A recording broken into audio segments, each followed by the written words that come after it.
Hello, কি অবস্থা? কেমন আছো সবাই? আমি আবারও চলে এসেছি নতুন দিনে নতুন একটা ব্লগ নিয়ে। ব্লগটি ভালো লাগলে সবাই লাইক, কমেন্ট, শেয়ার করে দিও। চলো হাতে ব্রাশ নিয়ে একটু ছাদে যাই। খুব ইচ্ছে হলো ছাদে যেতে। বেশ অনেক দিন হলো ছাদে যাইনি। দেখো, এটা বেলা 10টার দিকের দৃশ্য। কি কুয়াশায় ঢেকে আছে। এই সময়ও প্রচণ্ড ঠান্ডা। আমাদের বাড়ির এই পেছনের জায়গাটায় প্রচুর গাছপালা রয়েছে। এই জায়গাটাতে বিকালে ছবি তুললে অনেক বেশি সুন্দর আসে। পুরো ছাদটা ঘুরে ঘুরে ব্রাশ করে নিয়েছি। এরপর ফ্রেশ হয়ে চলে এলাম ঘরে।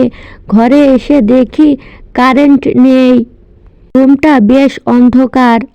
যাই হোক, আমি প্রতিদিন চেষ্টা করি এই ক্রিমটি ব্যবহার করতে। সকালে একদমই খেতে ইচ্ছা করছিল না, তাই অল্প একটু ভাত আর আম্মু ডিমের তরকারি রান্না করেছিল, সেটাই একটু খেয়েছি। এই তো এরপর চলে এলাম নিজের জন্য 1 কাপ চা বানাতে। সকালে এই 1 কাপ চা খেলে কি পরিমাণ যে শান্তি লাগে। বাইরে বেশ ঠান্ডা ছিল, রোদও তেমন ওঠেনি। তাই তাড়াতাড়ি করে চা নিয়ে লেপের মধ্যে চলে এসেছি।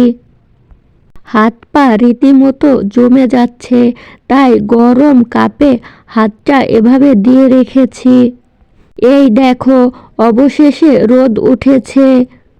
1টার দিকে এই পরিমাণ রোদ উঠেছে। রোদ থাকতে থাকতে তাড়াতাড়ি করে গোসল করে নিলাম।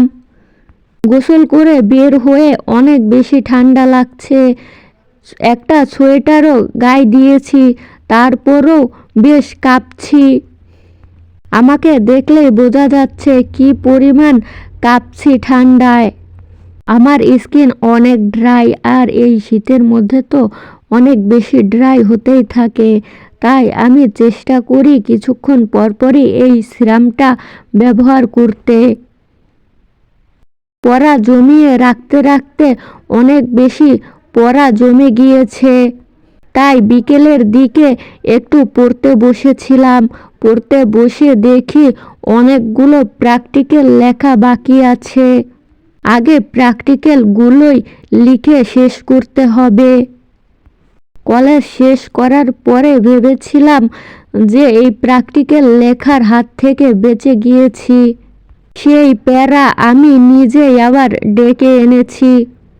এডিট করে যেমন দ্রুত লিখতে পারছি ভিডিওতে, আই উইশ এভাবে যদি বাস্তবেও লিখতে পারতাম, তাহলে কত সহজেই প্র্যাকটিক্যাল লেখা কমপ্লিট হতো।